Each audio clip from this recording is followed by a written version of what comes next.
Buenos días, mis hermanas, que el Señor les bendiga. Espero que se encuentren bien.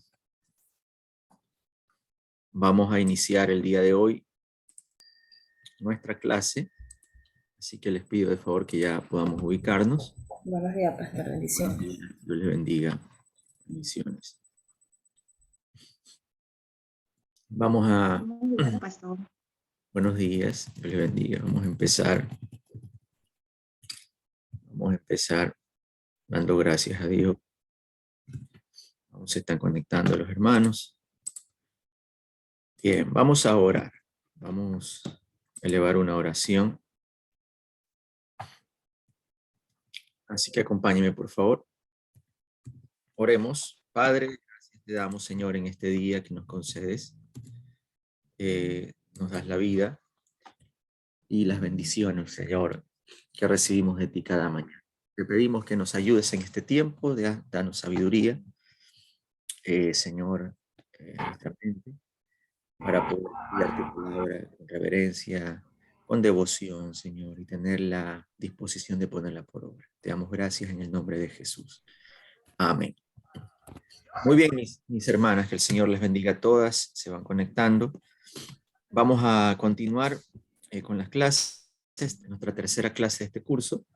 Le pido de favor que pueda tener dos cosas a la mano. Pueda tener el cuestionario a la mano, para que pueda ir observando las preguntas que vamos a ir poco a poco avanzando. Recuerde que ese cuestionario tiene que estar lleno al terminar el curso. Algunas preguntas las vamos a responder acá, otras usted tendrá que responderlas. Es parte de cómo está el curso elaborado.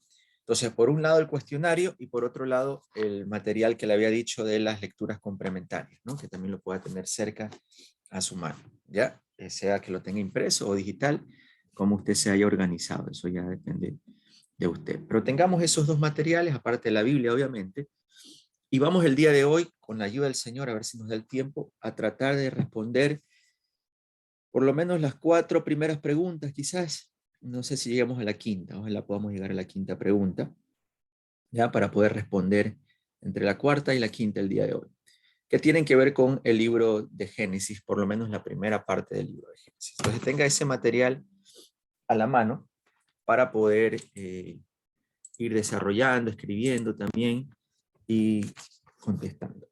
El libro de Génesis se considera el libro de los orígenes. Es más, Génesis significa comienzo, origen. Se relata el inicio de la creación de todas las cosas, el inicio del ser humano, el inicio del pecado también, la caída, el inicio del pueblo de Israel como nación.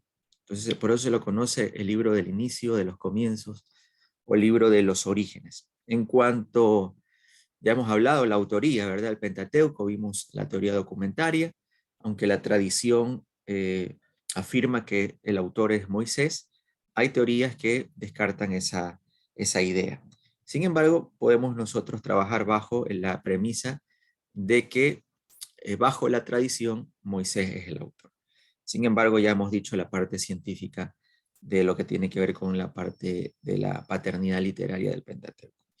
El libro de Génesis, libro interesante, que debe ser leído con mucha sabiduría, entendimiento.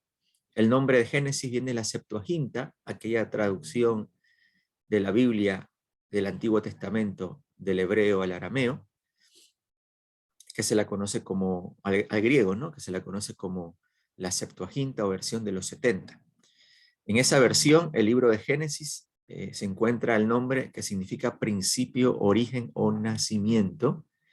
Los hebreos lo llaman según su primera palabra o frase. Por eso el libro de Génesis comienza en el principio. Toma el nombre de esa expresión que encontramos en Génesis capítulo 1, verso 1, ¿verdad? En el principio o en el comienzo, creó Dios los cielos y la tierra. El propósito de Génesis es hacer la introducción a toda la Biblia, el libro de los inicios, narra los inicios de la creación, ser humano, como les he dicho, ¿no? Y el tema general es el principio de todas las cosas. Dios comienza ese plan redentor escogiendo a su pueblo. Recordemos que el mensaje central de toda la escritura es la salvación del hombre, la redención del hombre. Así que eso es lo que tiene que ver con una pequeña introducción del libro de Génesis. Si usted ve la primera pregunta del cuestionario, en el cuestionario dice, toma en cuenta la situación de vida del pueblo de Israel y el propósito de Moisés al escribir. ¿Cuál es la verdad central de Génesis 1:1 hasta Génesis 2:4? Esa es la primera pregunta del cuestionario. La tenemos, ¿verdad?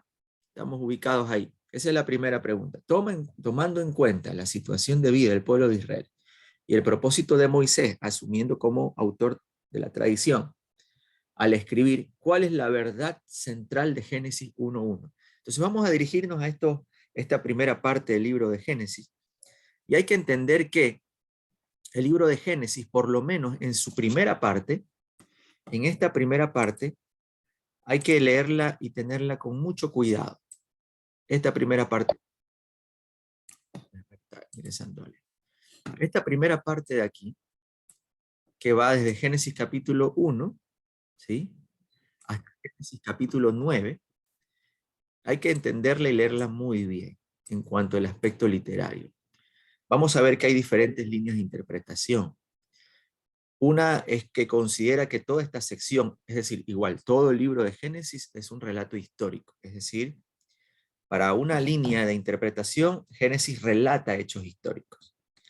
Es por eso que esta línea de interpretación considera que todo lo que está escrito en el capítulo 1 hasta el 9 son acontecimientos que así sucedieron, tal cual. Es decir, hubo una creación de 6 días con un día de reposo, tal cual los días. Hubo un hombre histórico llamado Adán, una mujer histórica llamada Eva. En fin, todos esos relatos son de características históricas. Pero hay otra línea de interpretación que entiende de que esta porción, al menos, esta primera parte de los primeros 9 capítulos del libro de Génesis, son una construcción literaria. Es decir, el autor o los autores deciden por medio de relatos expresar principios y verdades que no necesariamente indican hechos históricos. Es decir, que no necesariamente es tal cual se dice literalmente en la Biblia. Y vamos a conversar un poco de eso. Algunos consideran incluso que hay relatos mitológicos en esta primera parte. Si usted ve en el material material complementario de lectura, alguien que lo tenga a la mano, por favor, para ir avanzando rapidito. Alguien que lo tenga a la mano. El material complementario, que active su micrófono, por favor. Que me ayude leyendo. ¿Quién lo tiene? ¿Nadie lo tiene? Yo lo tengo, pastor. Yo lo tengo. Muy bien, hermana. Entonces, ¿De dónde leo? por lo menos la primera parte, el primer párrafo donde dice el prólogo de Génesis, ese primer párrafo. Hermana Clarita.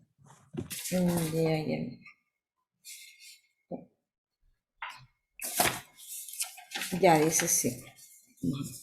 Dice, muchos eruditos creen que autores bíblicos a veces se expresaban a través del lenguaje mitológico para comunicar la verdad que Dios quería revelar a su pueblo.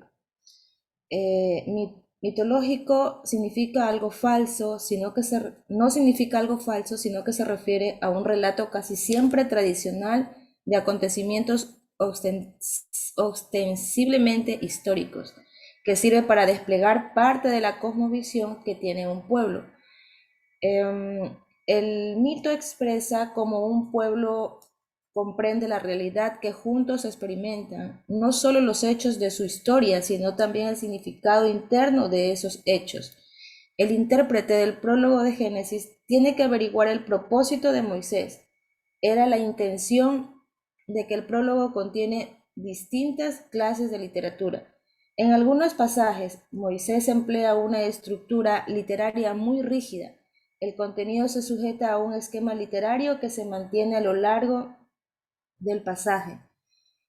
Otros pasajes, en cambio, son relatos. Estos relatos mezclan lenguaje literal con juegos de palabras y lenguaje figurado o simbólico. Gracias, mi hermana.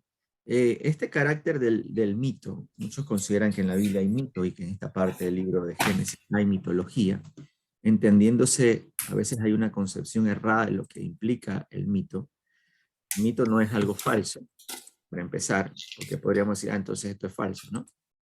El mito es un recurso literario, y sobre todo las características dentro de la literatura hebrea, el mito expresaba, como dice la lectura, cómo el pueblo comprende la realidad. No solamente se centra en los hechos históricos, sino en los principios. De ahí que vale la pregunta, ¿verdad?, que está en la lectura. ¿Era la intención de Moisés o del autor? Recuerde que aquí, aunque dice Moisés como tradición, hablamos del autor de manera general. ¿Era la intención del autor de esta parte de Génesis escribir una crónica de la historia, un informe científico o un mensaje teológico? Es una pregunta que debemos nosotros tener muy claro para acercarnos, porque si pensamos que la intención del autor era crear un relato histórico, debemos entender así todos los hechos tal cual están escritos ahí. Pensar de que tenía una intención científica, entonces vamos al hecho de que eso debe comprobarse por medio de la ciencia. O quizás el hecho de que detrás de esta construcción o de estos relatos de los primeros capítulos había un mensaje teológico que marcaba principios acerca de cómo es Dios y quién es Dios y cuál es el obrar de Dios sobre la creación. Es por eso que nosotros nos encontramos en Génesis capítulo 1, vaya a su Biblia, y encontramos este relato interesante, que en Génesis 1:1 dice, en el principio creó Dios los cielos y la tierra estaba desordenada y vacía, y las tinieblas estaban sobre la faz del abismo, y el Espíritu de Dios se movía sobre la faz de las aguas. Por ejemplo, no sé si usted ha escuchado varias teorías, ¿no?, de que entre el versículo 1 y el versículo 2 dicen algo sucedió, porque en el verso 1 solamente dice, en el principio creó Dios los cielos y la tierra. Y luego el verso 2 dice, y la tierra estaba desordenada y vacía. Y alguien dice, ¿cómo es eso? Si en el 1 creó Dios los cielos y la tierra, y en el 2 está desordenada y vacía. ¿Cómo es posible que Dios haya creado una tierra desordenada y vacía?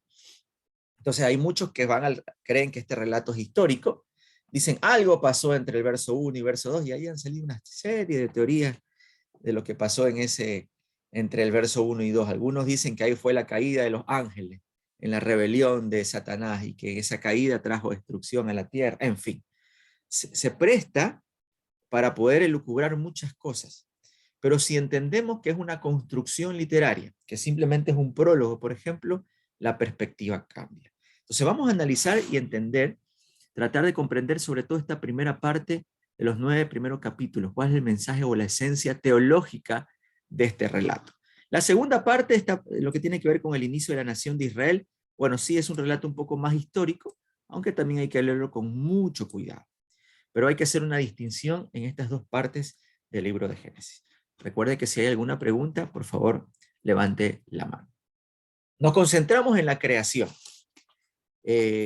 Nos concentramos en la creación.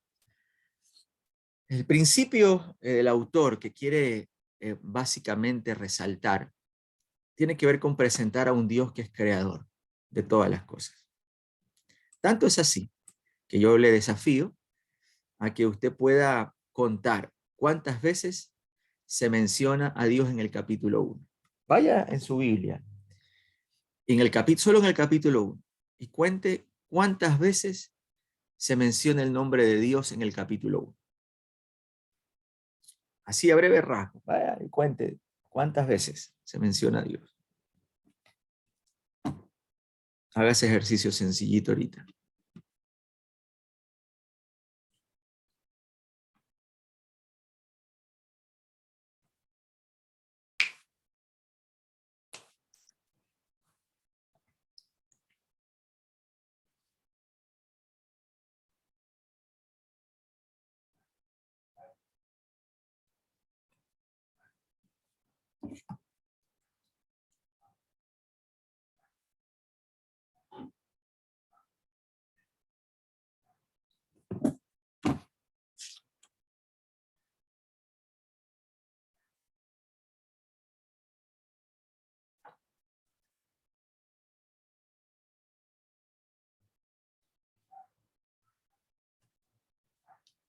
¿Cuántas veces?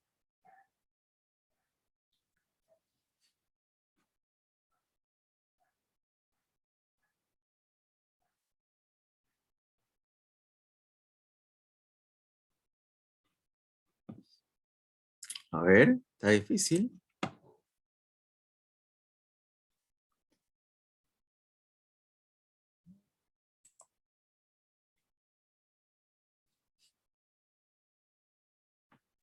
No me equivoco, 25.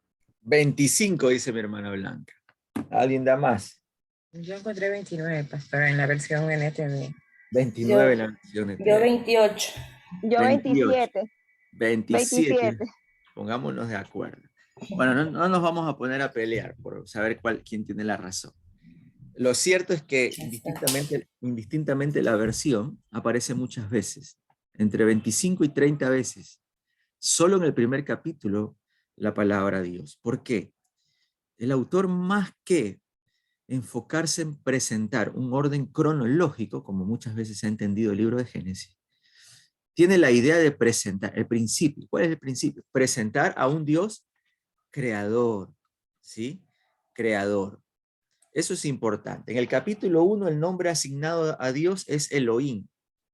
Elohim es el nombre que se utiliza para representar o expresarse de Dios en el primer capítulo. En el capítulo número 2, que también hay un relato de la creación, debemos saber eso, ¿no? En el capítulo 1 hay un relato de la creación, y en el capítulo 2 hay otro relato de la creación que son distintos. En todo caso, podemos darnos cuenta que en el capítulo 1, el nombre que se utiliza para referirse a Dios es Elohim, o Elohim, y Él es un Dios de orden y progreso. Es por eso que pone todo detallado de manera clara, ¿no? En el primer día hizo esto, fue la tarde y la mañana el segundo día, fue la tarde y la mañana el tercer día. El principio es mostrar a un Dios creador y alguien que crea todo con orden y progreso. Pero en el capítulo 2, que también se menciona varias veces a Dios, quizás no tanto como en el capítulo 1, pero se lo menciona, se muestra a un Dios como un ser personal cercano al ser humano. Tanto así que en el relato de la creación del ser humano es distinto. En el capítulo 1, por ejemplo, ubiquemos en el capítulo 1 el relato de la creación de Dios. ¿Ya? De la creación del ser humano. En el verso 27. Alguien que pueda leer Génesis 1, 27.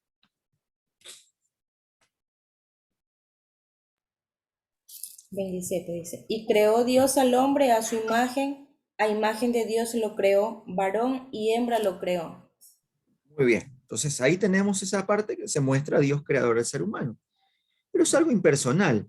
Si nosotros vamos al capítulo 2, donde está el relato de la creación, específicamente, mire lo que dice el versículo 21, a ver, desde el 18. Amén. Después, el Señor Dios dijo, no es bueno que el hombre esté solo. Haré una ayuda ideal para él. Siga. El Señor Dios formó de la tierra todos los animales salvajes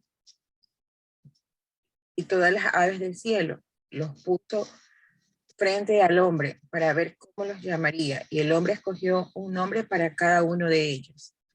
Puso nombre a todos los animales domésticos, a todas las aves del cielo y a todos los animales salvajes. Pero aún no había ayuda ideal para él. Entonces el Señor Dios hizo que el hombre cayera en un sueño. Mientras el hombre dormía, el Señor Dios le sacó una de sus costillas y cerró la abertura. Entonces el Señor Dios hizo de la costilla a una mujer y la presentó al hombre. Al fin exclamó el hombre, esta es hueso de mis huesos y carne de mi carne. Ella será llamada mujer porque fue formada del hombre. Muy bien, gracias. Está ahí mi hermana Miriam. Si notamos, acá el relato de la creación es mucho más extenso y mucho más personal. Vio Dios la soledad del ser humano, del hombre, es así que lo hizo caer en un sueño profundo. Hay un diálogo con el ser humano también ahí, ¿no? Se la presentó luego a la mujer que la sacó de su costado. En fin, ahí el relato del capítulo 2 tiene quizás otro énfasis, mientras en el 1 vemos más el énfasis está en que Dios creó todo de manera ordenada, igual Dios creador. En el capítulo 2 se muestra un Dios mucho más personal, mucho más cercano. Esa es la distinción entre los dos relatos de la creación, aparte de las obvias diferencias en el orden de la creación. Entonces, ese trabajo del creador también es muy interesante, que es lo que resalta el autor. En el capítulo 1, utiliza la palabra hebrea bara, que significa crear, pero es una creación por mandato. Es por eso que encontramos que en el capítulo 1 dice, y hágase la luz, por mandato, y se hizo la luz. Todo es por mandato, es por la palabra. Se utiliza solo en conexión con la actividad de Dios esta palabra vara, y significa crear de la nada o crear algo nuevo. Ese es el significado de vara en hebreo. Entonces, en el capítulo 1, para referirse al acto creador, al trabajo creador de Dios, utiliza esta expresión hebrea que da la idea de tener una creación por mandato o por palabra. Pero en el capítulo 2 se utiliza otra palabra hebrea para referirse a la acción de crear, y es la palabra asa, que es hacer. Y esta palabra hacer, que es creación también, pero es una creación por acción. En el capítulo 2 vemos cómo tomó, dice la escritura, por ejemplo, en el hombre, ¿no? Y tomó aquella arcilla, la comenzó a formar, luego tomó la costilla de la mujer. Se ve una acción más que una declaración. Esas son las claras diferencias, ¿no? Y que también muestran el objetivo, ¿no? Muestra la forma completa de lograr a Dios, por palabra, pero también por acción. Un Dios de orden, pero también un Dios cercano. Y al tener ese panorama completo entre el capítulo 1 y el capítulo 2, podemos ver cuál es la intención del autor o los autores, que va más allá de simplemente hacer un relato o una explicación de todo lo creado. Mire que tanto es así, tanto se ha dicho sobre los famosos 7 días de la creación. Si son 7 días de 24 horas como nosotros los concebimos. Algunos hablan de que, como la Biblia dice, esa metáfora, ¿no? De que un día son como 1000 años y 1000 años como un día, entonces dicen no son 7 días, sino son 7000 años. Se han dicho tanto, ¿ya? Pero esta expresión Yom, que es la palabra hebrea para día, cuando se habla de la creación, significa una etapa o edad geológica en el proceso de la creación. No necesariamente la idea que nosotros tenemos actualmente de un día. Entonces, el autor, al relato, ordenarlo por días o separarlo por días, no nos está haciendo entender lo que nosotros creemos hoy como día, ¿no? 24 horas, sino que se refiere a etapas o procesos, que como etapa o procesos pueden ser X cantidad de años, ¿sí? Sino que ante esto ha habido varias formas de interpretarlo, ¿no? Por ejemplo, ahí en el material que usted y yo tenemos, material complementario de lecturas, dice la interpretación y el mensaje de Génesis, capítulo 1:1. Vamos a leer esta pequeña porción. ¿Alguien más que tenga el folleto? ¿Sí? ¿Alguien más que tenga el folletito, las páginas? El primer párrafo de la interpretación y el mensaje.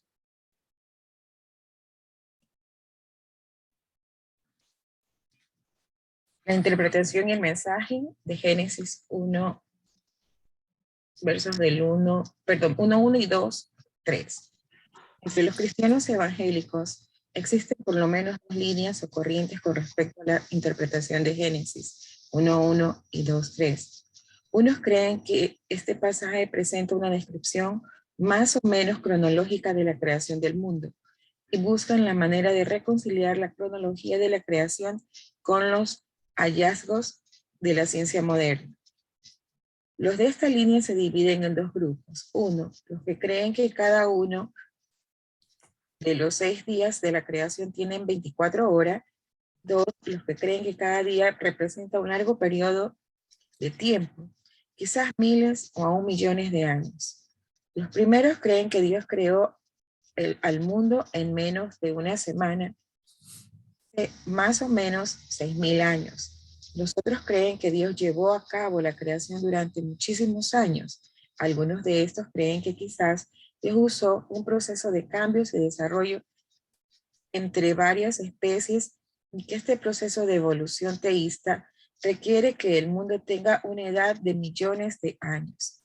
Los de la otra línea, con respecto a la interpretación de Génesis 1:1 y 2:3, creen que los días indican no una cronología de la creación, sino las divisiones literarias de un mensaje teológico expresado en un tono o estilo poético.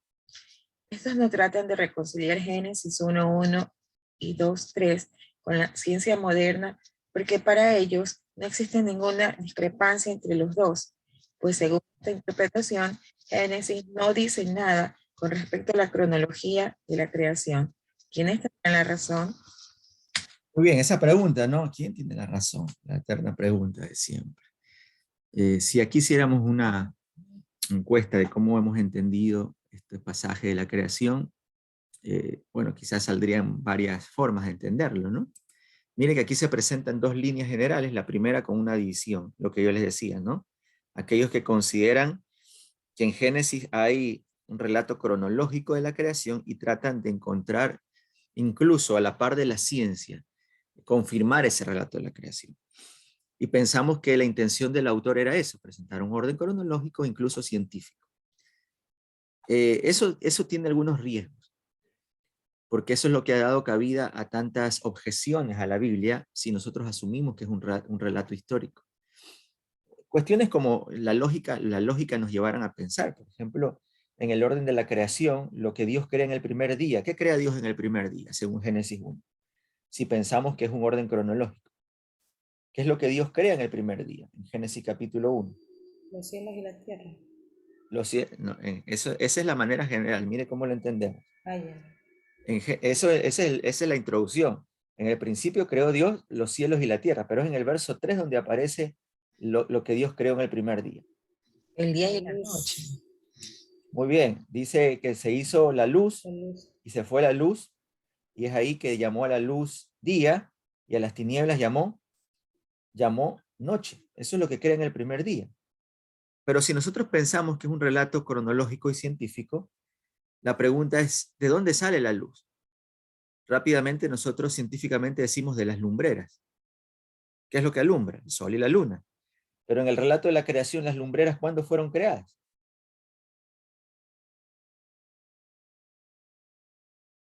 ¿Ah? En el relato de la creación, ¿cuándo fueron creadas las lumbreras? Recién está en el verso 14, si se da cuenta, ¿no? 14, que todo eso es un conjunto, me parece que del día cuarto.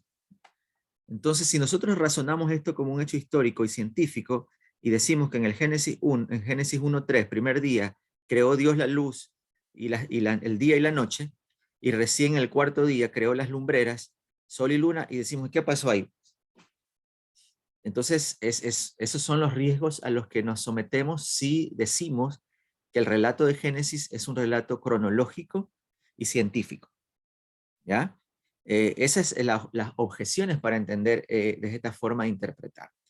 Y ahí viene lo famoso, si es un día, se subdivide, ¿verdad? Algunos dicen que son 24 horas, otros dicen que son 1000 años, y por lo tanto son partidarios de una tierra joven, porque si nos vamos de un relato cronológico, la tierra no tendría más de 6000 o 7000 años, si tomamos a Génesis como el punto de partida cronológico.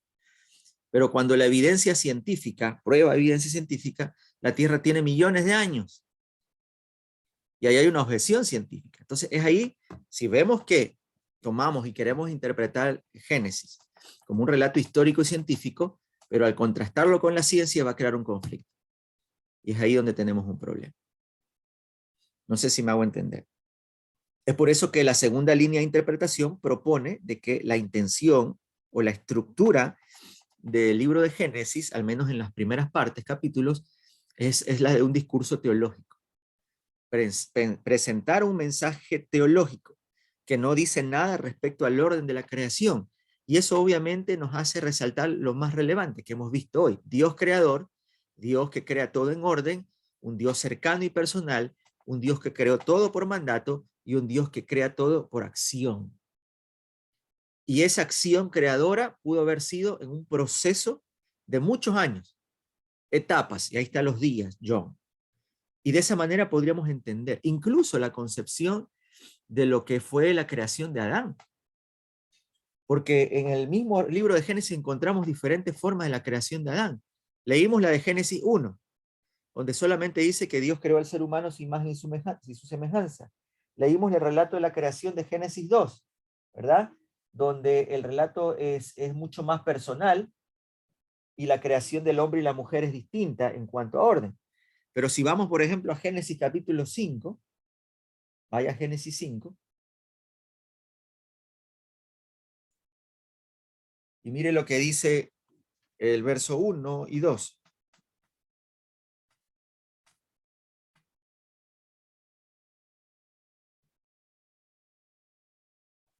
Génesis 5, del 1 al 2.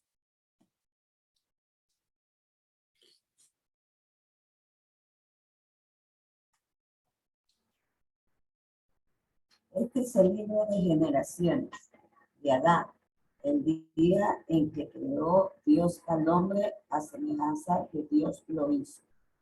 Varón y hembra lo creó y los bendijo y llamó el nombre de ellos Adán, el día en que fueron creados. Ok, ¿qué nota de curioso en estos dos versículos, sobre todo en el 2? ¿Qué nota de curioso y llamativo del verso 2?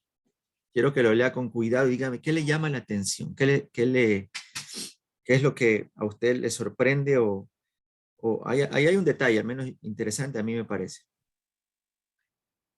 Hermana Normita. Buen día, bendiciones. Es que aquí dice, varón y hembra los creó y los bendijo, es decir que yo entiendo o interpreto que en el mismo instante cuando creó al hombre, creó a la mujer y no hay el relato de cuando él sacó a la mujer de la costilla del varón. Ok, esa es la primera cosa interesante. Ahora, ahí al ladito hay otra cosa interesante. Pastor, yo veo que le dice y llamó el nombre de ellos Adán, o sea, ahí lo están nombrando los dos en una sola persona. O sea, Así es, mi hermana Blanquita. Eso es algo interesante. Ahí no hace la distinción entre Adán y Eva, sino que dice, y llamó el nombre de ellos. De ellos los llamó Adán, el día en que fueron creados.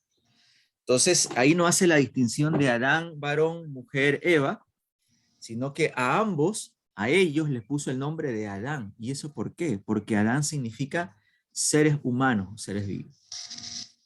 Entonces, muchos, si leemos de perspectiva histórica y cronológica y vemos a Adán, lo vemos como un personaje histórico, como un nombre personal, un nombre propio. Si leemos Génesis 1 y Génesis 2, pero cuando vamos al Génesis 5, no es utilizado Adán como un nombre propio de una persona en particular, sino que es la descripción de la creación de la raza humana. Pero, por ejemplo, ahí hay un detalle particular. Entonces, Adán es, Dios creó a los seres humanos.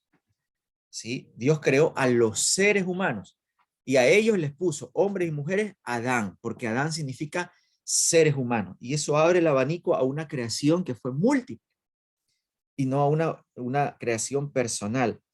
¿Cuántas veces nos hemos hecho esta pregunta? Nosotros. A ver, si Dios creó a Adán y creó a la mujer Eva, ok, tuvieron hijos. ¿Y los hijos con quiénes se casaron? ¿Cuál es la respuesta que damos? ¿Qué respuesta? Más que tuvieron hijos entre ellos. O sea, que sí se podía. En ese tiempo sí se podía tener hijos, luego ya no se podía tener hijos entre hermanos, ¿sí o no? Comenzamos a dar respuestas de ese tipo. Porque a eso nos lleva el pensar y entender Génesis como que fuera un relato histórico cronológico. Cuando la intención, ¿cuál es la intención del autor? No es presentar una cronología, un detalle específico, científico. Ese no es el papel de la Biblia, ni siquiera del Génesis. Sino presentar un mensaje teológico en el cual se presenta a Dios como el hacedor de todas las cosas. Y eso nos libra de caer en algunos errores, equivocaciones y meternos en problemas que una vez metidos no sabemos ni cómo salir. Pero esa es la intención, es lo que debemos preguntarnos. ¿Cuál era la intención de los autores o del autor al escribir el libro Génesis? Que es la primera pregunta que estamos tratando de responder. Esto no lo vamos a hacer por cuestión de tiempo, vamos a perder mucho tiempo haciendo esto, pero yo sí le invitaría a que luego, de manera personal, usted puede hacer un contraste entre la creación del capítulo 1 y del capítulo 2. Y vamos a encontrar ahí diferencias en el orden de la creación. Entonces son dos relatos distintos. Entonces, ante la pregunta es que estábamos respondiendo, tomando en cuenta la situación de vida del pueblo de Israel y el propósito del autor al escribir, tenemos ahí en el folleto donde dice la realidad de los primeros lectores y el propósito del autor. Es un texto un poquito largo, son algunos párrafos, pero en resumen, se muestra que, suponiendo que sea Moisés el creador, el autor de esta parte de Génesis, o suponiendo que sea otro autor, en otro contexto diferente, posterior, lo que sí sabemos es que el pueblo de Israel adoptó varias creencias y se apegó a muchos mitos, no dentro de la fe judía, sino fuera de ella. Y obtuvo creencias, muchas veces habíamos visto la influencia cultural, ¿no? De los babilónicos, de los mesopotámicos, de la región. Entonces adquirieron muchas creencias en cuanto a cómo Dios creó o los dioses crearon todo. Porque Israel se fue varias veces, tanto en el tiempo de Moisés como posterior, varias veces tras otros ídolos y otros dioses, adoptando creencias y prácticas paganas.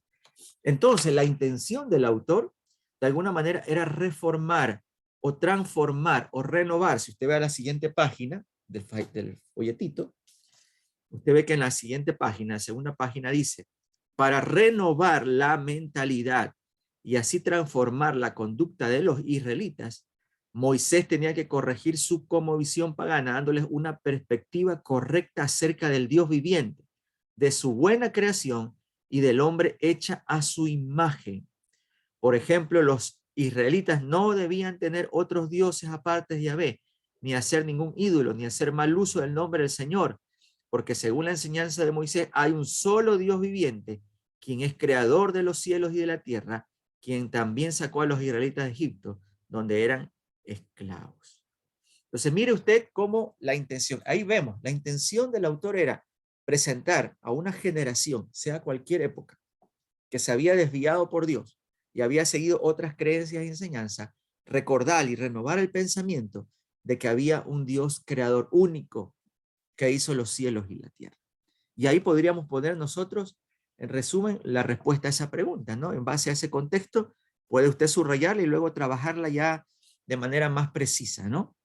Es por eso que dice, en fin, el prólogo del libro de Génesis pone la base teológica para la historia de la salvación que tanto le interesaba a Moisés o al autor.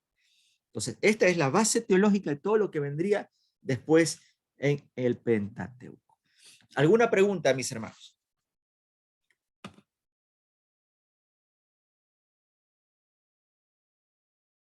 ¿No hay preguntas? ¿Estamos claros entonces? Muy bien. ¿Seguro? ¿No hay preguntas? No hay preguntas, ¿estamos claros? Muy bien. Vamos entonces, ¿cuál es la siguiente pregunta del cuestionario? Mire la pregunta número 2. ¿Qué dice la pregunta número 2? Que alguien la lea, por favor. 2. ¿Qué significa ser creado a la imagen de Dios? Muy bien, ya nos centramos ahorita en la creación del ser humano. ¿Qué significa ser creado a la imagen de Dios? Porque así dice la Escritura, ¿verdad? En el libro de Génesis capítulo 1, 27, el ser humano, varón y hembra. Y creó Dios al hombre a su imagen y a imagen de Dios los creó, varón y hembra los creó. Eso está en Génesis 1, 27. ¿En qué aspectos nosotros somos creados a imagen de Dios? Y aquí tenemos que leer, si usted puede ir más adelantito en la página, que este material usted lo puede leer e incluirlo dentro de las lecturas. Si usted se da cuenta, vamos a encontrar aquí muchas de las respuestas, complementando con otras páginas. Más adelante, en la página 2, 3, 4, aunque no están numeradas, 5 creo que es donde dice el mensaje de Génesis 2:4 al 11:32. ¿Sí se da cuenta? Si se ubica en el material donde dice un título en la parte de arriba, el mensaje de Génesis capítulo 2, verso 4. ¿Nos ubicamos? Me confirman si todos estamos en la misma página.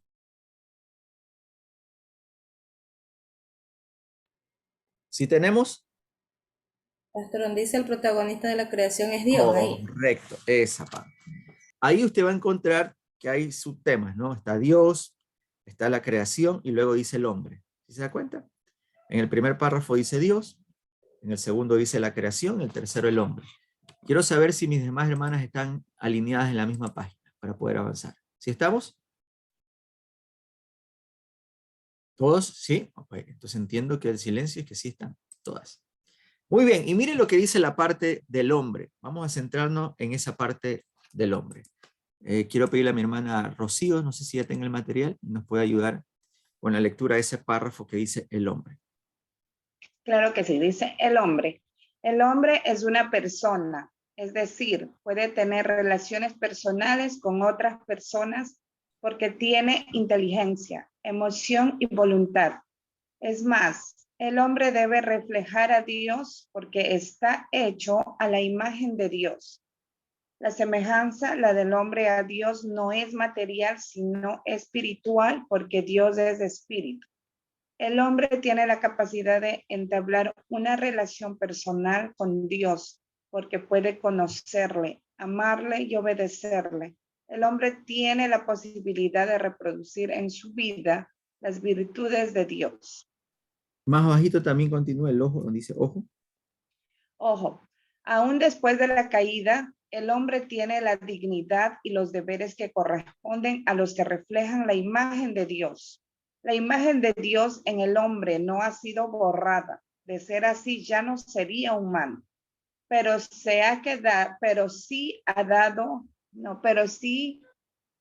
ha quedado borrosa. Un propósito de la redención del pueblo de Dios es que sean renovados hasta ser como Cristo.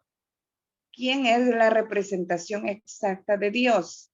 Esta es la verdad más importante acerca del hombre, que fue hecho para estar en comunión con Dios. Ninguna cosa o persona aparte de Dios le puede hacer feliz. Como dijo el rey David, tú eres mi Señor, no hay para mí bien fuera de ti. Por lo tanto, el mayor anhelo del Hijo de Dios es de ser transformado a la imagen de Cristo, para así conectarle mejor a Dios. Muy bien, gracias. Este concepto teológico, mire, estamos en Teología del Antiguo Testamento y estamos analizando conceptos teológicos. Y aquí este concepto de la imagen y semejanza de Dios, gracias hermana Rocío, hace una afirmación la lectura, ¿no? La semejanza del hombre a Dios no es material, porque Dios no es un ser material, Dios no tiene cuerpo, Dios es espíritu. Así lo expresó también Jesús en Juan 4, en esa conversación con la mujer samaritana. Dios es espíritu y los que le adoran deben adorarle en espíritu y en verdad. Entonces, la semejanza a Dios va en ese sentido, y yo diría también otros aspectos. Es ahí donde Dios comparte mucho de sus atributos, ¿no? La capacidad de razonar, la capacidad de crear que Dios tiene, el ser humano la tiene. El ser humano es un ser también que tiene esa capacidad de crear, de innovar. En ese sentido somos semejantes a Dios. La capacidad de relacionarse con la creación. Somos semejantes a Dios en ese sentido. Tenemos esa posibilidad de relacionarnos con Él. Esa capacidad intelectual, esa semejanza emocional. Dios tiene emociones. El ser humano también ha sido creado con aspectos emocionales. Entonces, ese ser creados semejantes a Dios, en ese sentido, da la idea de que nosotros somos un reflejo de Dios, de que en nosotros Dios ha depositado parte de Él. No somos dioses, pero sí somos semejantes a Él, un reflejo. Y esa imagen de Dios está ahí en el ser humano, tanto en el hombre como en la mujer. Ambos son creados a imagen y semejanza de Dios en cuanto a valor y en cuanto a poseer esas características divinas que Dios ha compartido con el ser humano, las tenemos tanto hombres y mujeres. La caída no afecta la imagen de Dios en el sentido de que no la pierde el ser humano, no pierde esa esencia, pero sí se distorsiona la imagen de Dios. Cuando entra el pecado, el ser humano no puede reflejar esa imagen de Dios que Él puso en cada uno de nosotros. Es por eso que necesitamos ser renovados y transformados en Jesucristo, ¿sí? Para que esa imagen de Dios pueda ser visible. Es por eso que se nos exhorta varias veces en la Escritura, Antiguo y Nuevo Testamento: sean perfectos como vuestro Padre es perfecto, sean santos como vuestro Padre que está en los cielos es santo, sean misericordiosos como su Padre que está en los cielos es misericordioso. Se le exhorta al ser humano a ser como Dios, no a ser Dios, a ser como Él, porque el ser humano en este concepto teológico fue creado en imagen y semejanza, no material, espiritual, emocional, racional. En todos esos aspectos sí tenemos características divinas que Dios puso en nosotros. ¿Alguna pregunta sobre esta partecita? Que es la segunda pregunta. Hoy están calladitos, ¿qué les pasa? Sí está claro, sí. Ok, si hay preguntas o dudas, háganlas, no se quede con la duda, ¿no? Por si acaso, ¿no? Bien, hemos respondido esa parte de qué significa, ¿no? Ser creados a Dios. Usted puede también de esta porción, puede ir anotando y sabiendo de dónde usted saca las respuestas a cada pregunta. Las hemos ido mencionando ahí poquito a poquito. La tercera pregunta del cuestionario, ¿qué dice? Esta parte es interesante y también un poquito extensa. ¿Qué dice la tercera pregunta? ¿Alguien que la lea? ¿Cuál es la relación entre el varón y la mujer en la creación y en la caída y en la iglesia? Mire que ahí hay tres aspectos. Gracias, hermana Inma. La pregunta es la relación hombre y mujer, pero hay tres aspectos. En la creación, en la caída y en la iglesia. Se hace una distinción porque sí hay diferencia. Y vamos a esto que, mira, ha dado para hablar muchísimo acerca de la relación hombre y mujer, al punto de que se ha distorsionado tanto que muchos consideran que hay una diferencia incluso entre la creación del hombre y la mujer. Sabe que antiguamente debemos reconocer algo.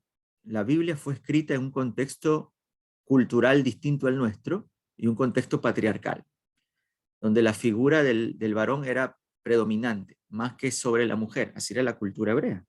Eso digamos claro, ¿no? En el Antiguo y parte del Nuevo Testamento. Y muchos a partir de esa interpretación cultural, que no consideran, se llegó a la conclusión, tiempo después, en los primeros siglos de la era cristiana, de que el hombre era superior a la mujer. Al punto que algunos se aferraban al relato bíblico de Génesis 2, donde decían que el hombre fue creado primero y la mujer después. Por lo tanto, dicen, como el hombre fue creado primero, es superior a la mujer. Y algunos llegaban a la conclusión de que el hombre era quien tenía la imagen y semejanza de Dios, y la mujer era a imagen y semejanza del hombre. ¿Qué le parece eso? Y aquí estoy rodeado de mujeres. Pero esa interpretación se dio con el paso del tiempo, imagínense. Llegar a pensar de que como el hombre fue creado primero, él era el que tenía la imagen y semejanza de Dios y la mujer no. La mujer era imagen y semejanza del hombre. Bueno, ¿cómo llegó ahí? Bueno, hay tantos errores muchas veces al interpretar que nos llevan a pensar de manera equivocada y también a actuar de manera equivocada. Debemos ver primero la primera parte, la creación. El hombre y la mujer en el plan de Dios. Y ahí tenemos varios relatos, ¿no? Vamos a volver a leer Génesis 1 del 26 al 30. Rapidito, si buscamos la Biblia para ver si alcanzamos también la pregunta número 4. Vamos, Génesis 1 del 26 al 30.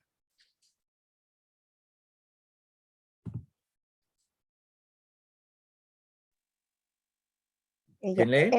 Entonces dijo Dios, hagamos al hombre a nuestra imagen, conforme a nuestra semejanza, y señoree en los peces del mar, y en las aves de los cielos, y en las bestias, en toda la tierra, y en todo animal que se arrastra sobre la tierra.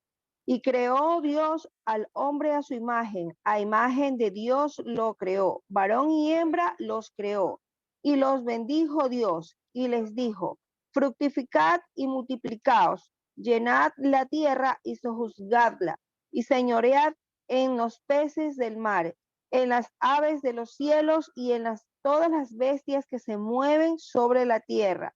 Y dijo Dios, he aquí que os he dado toda planta que da semilla que está sobre la tierra, y todo árbol en que hay fruto y que da semilla, os serán para comer.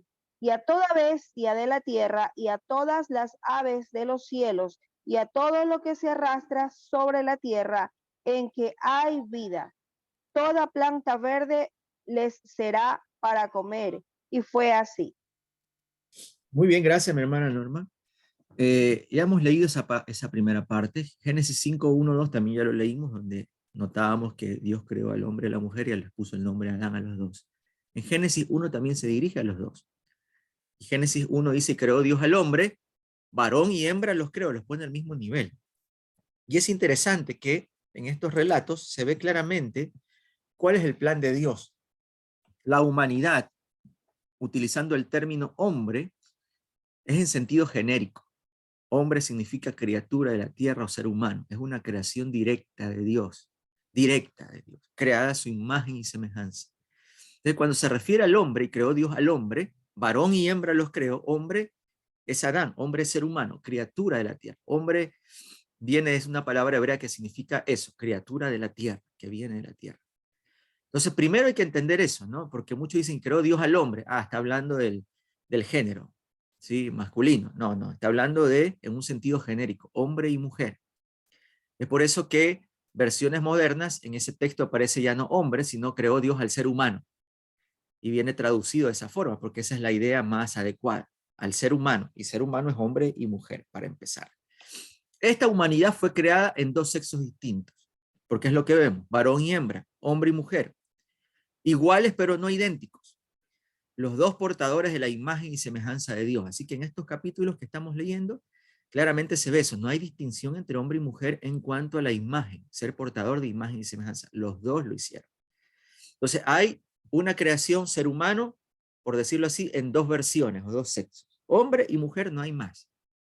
Iguales en valor, iguales en semejanza, pero no idénticos porque hay diferencias notables, ¿verdad? Entre las características del hombre y la mujer. Diferencias que no hacen superior ni menor a ninguno de los dos. Simplemente son diferentes. El ser diferente no nos hace superiores o inferiores. Simplemente somos otra. Y eso es lo que marcamos al principio en esta relación varón y mujer en la creación. Estamos viendo en la creación. ¿Qué más vemos acá? Los dos recibieron la bendición de Dios, porque a los dos les habló directamente y los bendijo, no lo bendijo al varón, los bendijo al varón y a la mujer. Ambos recibieron la bendición de Dios. Mire lo que hemos dicho, ambos creación de Dios, ambos portadores de la imagen de Dios, aunque son distintos, y ambos recibieron la bendición de Dios. Hasta ahí todo está parejito, no hay ninguna distinción entre la relación hombre y mujer. Los dos también recibieron el doble mandato de Dios. ¿Cuál fue el doble mandato? La procreación de la humanidad y la representación de Dios mismo en la creación. Uy, se me fue chueco. Bueno, y la representación de Dios mismo en la creación, como mayordomos, ¿no? Ejercicio de la mayordomía es ahí, no mayoría. La mayordomía. A los dos, primero porque el hombre no puede procrearse solo, ¿no? Necesita a la mujer y la mujer necesita al hombre. Entonces los dos recibieron ese mandato doble y a los dos se les dio ese llamado o esa orden de representar a Dios en la creación como mayordomos, porque los bendijo Dios, le dijo multiplicaos, fructificaos, llenad la tierra y sojuzgadla, administrarla. Entonces, recapitulando, Dios creó a los dos, hombre y mujer. Los dos son portadores de la imagen y semejanza de Dios. Los dos recibieron la bendición, hombre y mujer, y los dos recibieron el doble mandato, procreación y mayordomía, los dos. ¿Hay alguna distinción entre hombre y mujer hasta acá? No hay ninguna. Ese es el corazón de Dios y el propósito de Dios en la relación del hombre y la mujer. Una relación en cuanto a igualdad y equidad, no de superioridad de ninguno de los dos lados, igualdad. La importancia del compañerismo, ¿sí? En Génesis 2, 21 al 25, lea lo que dice, por favor, alguien, seguimos leyendo esto del hombre y la mujer en la creación, cómo Dios concebía este aspecto. Génesis 2, 21 al 25, ¿qué dice?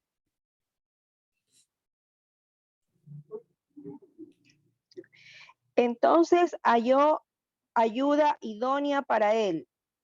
Entonces Jehová Dios hizo caer en sueño profundo sobre Adán, y mientras éste dormía, tomó una de sus costillas y cerró la carne en su lugar. Y de la costilla que Jehová Dios tomó del hombre, hizo una mujer y la trajo al hombre.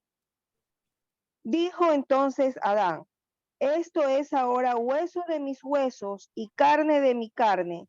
Esta será llamada varona, porque del varón fue tomada. Por tanto dejará el hombre a su padre y a su madre, y se unirá a su mujer, y serán una sola carne. y estaban ambos desnudos, Adán y su mujer, y no se avergonzaban. ¿Hasta ahí? Muy bien. Sí, sí, está ahí, Ajá, mi hermano. ya. Ok, gracias. Ahí se ve esa idea de compañerismo, ¿no? En Génesis 2 se ve esa creación más personal, vio Dios que el hombre estaba solo. El énfasis de eso era mostrar la idea de compañerismo, ese capítulo 2, ¿no? No es superioridad porque creó Dios primero al hombre, no, no, no. Es compañerismo, mostraba la necesidad. El ser humano solo necesita a otro ser humano. Y la mujer es la respuesta en ese sentido, en el relato, a la soledad del hombre. Y podríamos decir que también el hombre es la respuesta a la soledad de la mujer. Es un compañerismo mutuo, del hombre hacia la mujer y la mujer hacia el hombre. Muchas veces hacemos énfasis mucho solamente en que la ayuda idónea, ella es la ayuda idónea, pensamos que es la ayuda idónea, etcétera, ¿no?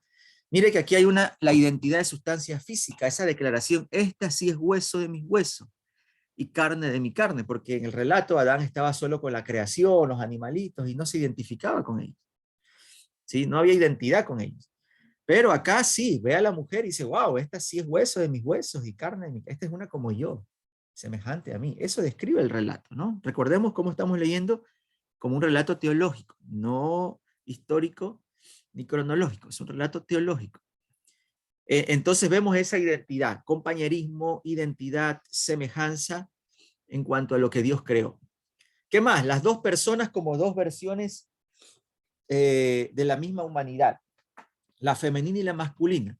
Mire que la palabra varón es la palabra ish en hebreo, que es varón, y la palabra isha, se me fue, y la palabra isha es mujer.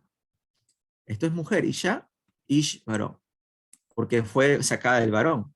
Es la misma raíz, son iguales, solo hay una distinción en cuanto al género, pero son dos versiones distintas de la misma humanidad. Básicamente es así, semejantes. El fundamento y descripción del matrimonio como unión y comunión en que los dos se funden en un solo ser. Dejará el hombre a su padre y a su madre y se unirá a su mujer. Se funden, dice la versión NBI en Génesis 2:24, no dice se unen, sino que se funden en un solo ser. Ahí habla de una relación íntima, cercana, estrecha, lo más íntimo que puede haber. Esa es la descripción del matrimonio, una relación en un contexto donde hay compromiso y amor. Dios creó al ser humano y de esa manera Dios de alguna forma, podríamos decir, instituye el matrimonio en esa declaración de Génesis 2:24.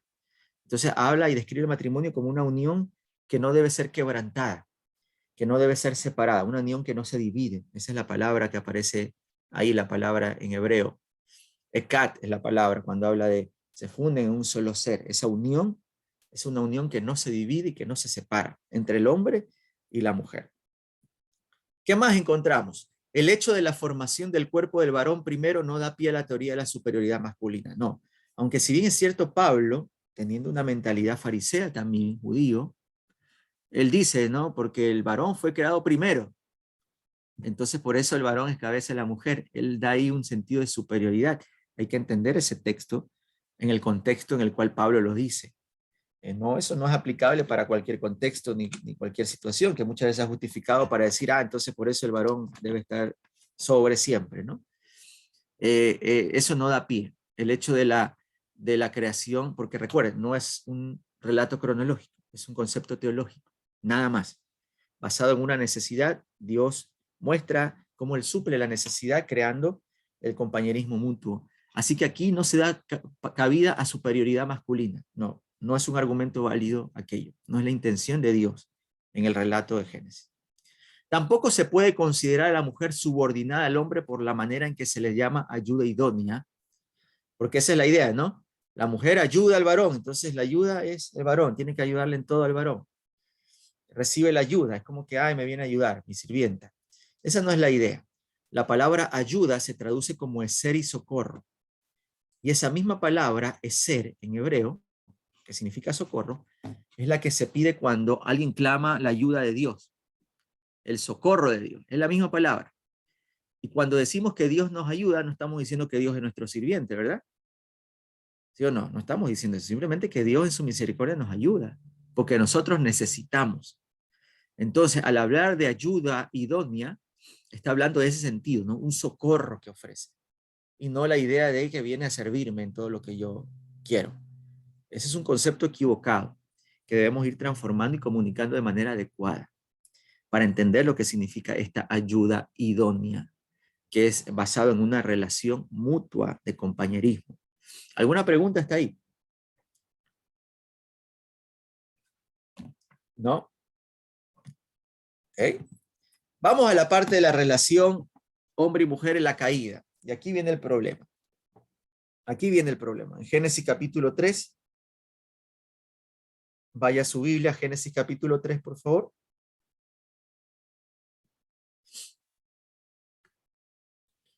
Y en Génesis capítulo 3 nosotros encontramos ya bajo el régimen del pecado. Génesis 3 es la caída, el inicio del pecado. Y sabemos que el pecado podríamos definirlo como la corrupción de lo bueno. La creación de Dios era buena, y eso vemos en Génesis 1 y 2. Pero cuando entra el pecado corrompe lo bueno. Y es ahí donde viene la distorsión y cómo la relación hombre y mujer se ve sometida al régimen del pecado. Lo que hemos visto hasta ahora era hombre y mujer en el plan de Dios, lo que había en el corazón de Dios, la intención de Dios. Génesis 3 viene el régimen del pecado, la relación hombre y mujer se somete al régimen del pecado, que es lo imperfecto y la corrupción de lo bueno. Y lo primero, esa caída fractura la relación hombre y mujer. ¿Sí? Hay una fractura. Génesis 3:7, ¿qué dice?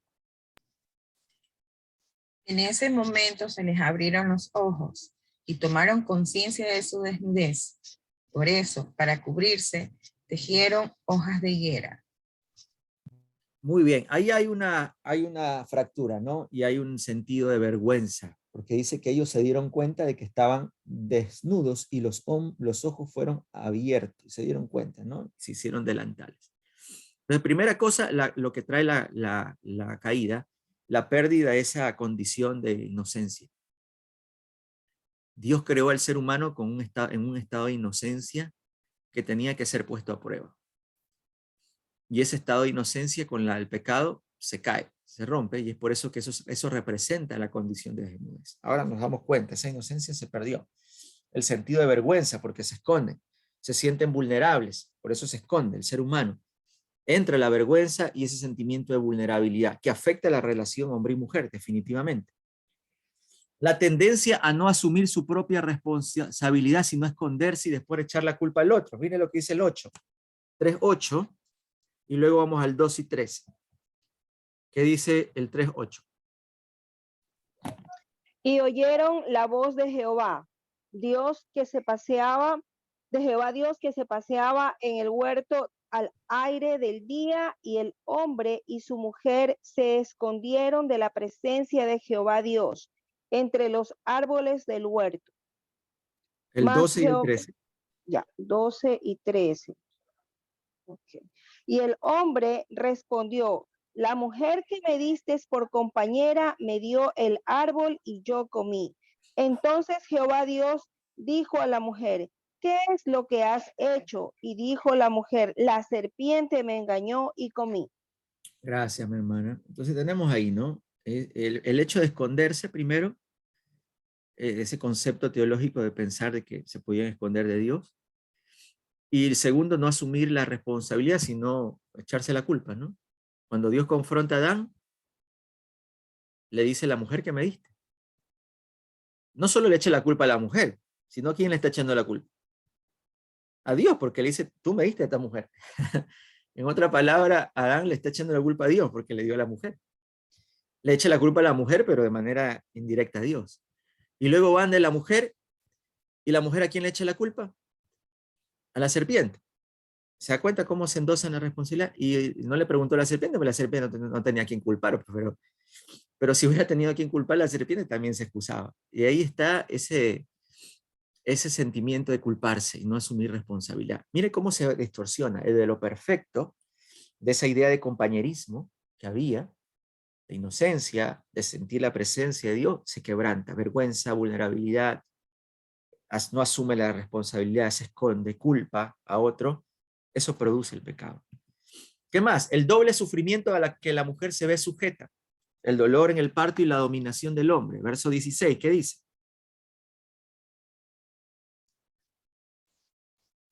A la mujer le dijo, multiplicaré tus dolores en el parto, y darás luz a tus hijos con dolor. Desearás a tu marido y él te dominará. Muy bien, ahí está, ¿no? El famoso desearás a tu marido y él te dominará. Y ahí está, es bíblico. Es bíblico, pues decimos. El varón tiene que dominar a la mujer. Es bíblico y decimos palabra de Dios. Te alabamos, Señor. Entonces lo tomamos de esa manera, ¿no? Pero no entendemos el contexto. El contexto aquí es caída, es pecado. No es el ideal de Dios. ¿Se acuerda que estábamos hablando? El ideal de Dios, que era una relación de semejanza. A los dos los bendijo, a los dos le dio la orden de multiplicarse, los dos imagen de Dios, los dos el doble mandato. En Génesis 3, contexto de caída, es que se ve esta ruptura. La palabra de Dios a la mujer es simplemente una descripción de lo que le aguarda en el futuro. En el futuro. No es una maldición dirigida a la mujer. Dios sabía cuáles serían las consecuencias de la desobediencia. Es decir, cuando le dice a la mujer, tú desearás a tu marido, tu deseo será para tu marido, y él se enseñoreará de ti, no es un mandamiento. ¿Sí? No es el deseo de Dios. ¿Sí? No es la palabra de Dios a la mujer como lo que Dios deseaba. Le está diciendo la consecuencia del pecado. Como consecuencia del pecado, se va a romper la relación, la ruptura, y el hombre va a considerarse superior y va a haber una dominación del hombre a la mujer. Pero es un anuncio, no es una maldición, sino porque diríamos entonces, Dios quiso que sea así. No, Dios no quiso, ya vimos cuál fue el plan de Dios al inicio.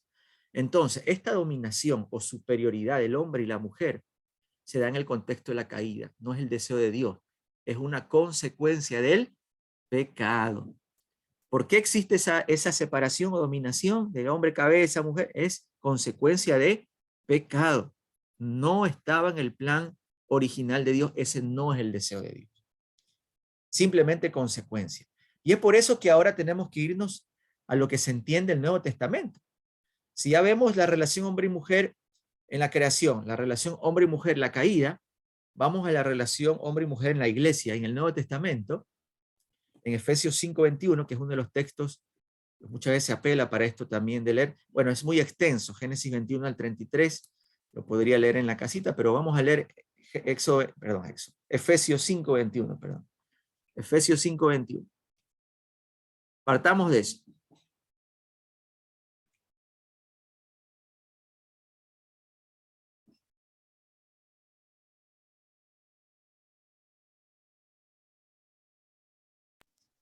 Amén. Someteos unos a otros en el temor de Dios. Muy bien, mire que empieza Pablo, es interesante. Un tiempo quizás no nos va a dar para completar la idea, pero podemos continuar después. Es interesante, en Efesios 5, todo Efesios, la carta a los Efesios, Pablo habla cómo él cree que la sociedad puede ser transformada por medio de la obra de Cristo. Y la sociedad con todas sus relaciones. La relación hombre-mujer, la relación padre-hijos, la relación esclavos-amos, en fin.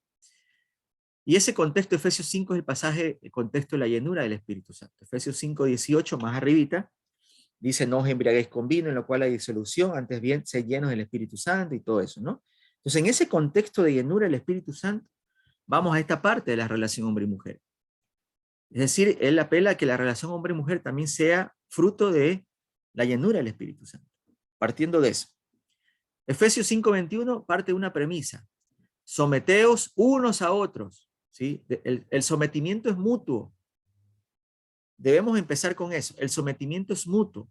El hombre debe someterse a la mujer debe someterse al hombre, porque así dice Efesios 5:21, ¿verdad? Lo acabo de leer en la mano. Someteos, debemos someternos unos a otros. ¿Sí? Y luego, en el verso 22 y verso 24, es donde se hace esta distinción del hombre y la mujer. ¿Podemos leer el verso 22 y verso 24? Perdón. Las casadas estén sujetas a sus propios maridos como al Señor, porque el marido es cabeza de la mujer, así como Cristo es cabeza de la iglesia, la cual es su cuerpo y él es su Salvador. 24. 24. Así que como la iglesia está sujeta a Cristo, así también las casadas lo estén a sus maridos en todo. Muy bien, gracias. Entonces ahí viene una descripción de lo que Pablo. No podemos olvidarnos que aún en el Nuevo Testamento la cultura seguía predominando. Una cultura en donde se alzaba superioridad al hombre y a la mujer. Sin embargo, el Señor y Pablo tratan de regular estas relaciones, aún en ese contexto. Y es por eso que marco el verso 21, someteos unos a otros en el temor del Señor. El sometimiento es mutuo. Hay que entender lo que significa someterse. Para nosotros someterse es decir, sí, aquí estoy, así es, dígame, ¿verdad? Como que aceptar y decir todo, obedecer. Someterse es ponerse a disposición de. Eso es someterse. Ponerse a disposición de la otra persona, buscar el beneficio de la otra persona, el bien de la otra persona. Eso es someterse. ¿Ya? Y el sometimiento, hemos dicho, es mutuo, así que hombre y mujer, mujer-hombre deben buscar el beneficio siempre. De ahí hace una distinción Pablo y exhorta que las esposas deben someterse a sus maridos como al Señor. Mire que aquí Pablo pone un elemento de comparación, tanto en el sometimiento, ¿verdad? Así como las mujeres se someten a sus maridos como al Señor, por otro lado dice, los esposos son llamados a amar a sus esposas, como Cristo amó a la iglesia. El punto en comparación es Cristo. Entonces nos sometemos como a la mujer somete a su marido como al Señor en esa medida, y el hombre ama a su mujer como Cristo amó a la iglesia. Y el ejemplo es Cristo. Básicamente el ejemplo aquí, y esa es la clave de interpretación, es como Cristo. En ningún momento Cristo como cabeza de la iglesia se enseñorea, menosprecia, humilla, maltrata como cabeza, se impone, subyuga. En ningún momento Cristo, porque esa es la medida, ¿no? El hombre debe ser como Cristo, como cabeza. Ese es el ejemplo. Entonces el hombre debe pensar, ¿cómo yo debo ser como cabeza en este sentido? Cabeza es el que dirige, no el que manda, el que dirige, el que guía. Esa es la idea de cabeza. Entonces la idea es, yo debo ser como Cristo. Los hombres siempre decimos, el hombre es cabeza del hogar, sí, cabeza del hogar. Ya, pero sea cabeza como Cristo es cabeza. Si queremos tanto utilizar ese término. Que el hombre sea cabeza como es Cristo. Entonces yo debo pensar como marido, si estoy siendo como Cristo, es como la iglesia. Y hace una distinción, ¿cómo amó Cristo a la iglesia? Efesios 5, 25, 28 y 33 da una clara distinción, déjenme leerlo yo. Dice así el 25, maridos, amad a vuestras mujeres, así como Cristo amó a la iglesia y se entregó a sí mismo por ella. ¿Qué más hizo? El 26, para santificarla, habiéndola purificado en el lavamiento del agua por la palabra, a fin de presentársela a sí mismo una iglesia gloriosa, que no tuviese mancha ni arruga. 28, así también los maridos deben amar a sus mujeres como a sus mismos cuerpos. El que ama a su mujer, a sí mismo se ama. Verso 33, por lo demás, cada uno de vosotros ame también a su mujer como a sí mismo y la mujer respete a su marido. Esa es la equivalencia del amor, lo que significa ser cabeza. Es como Cristo. Cristo amó, Cristo cuidó, Cristo alimentó, Cristo sustentó. Cristo no dominó, Cristo no subyugó, Cristo no oprimió, Cristo no maltrató, Cristo no humilló. Esa no es la idea, porque a veces se entiende eso como cabeza. Entonces, esta es la relación en el Señor, una relación llena del Espíritu.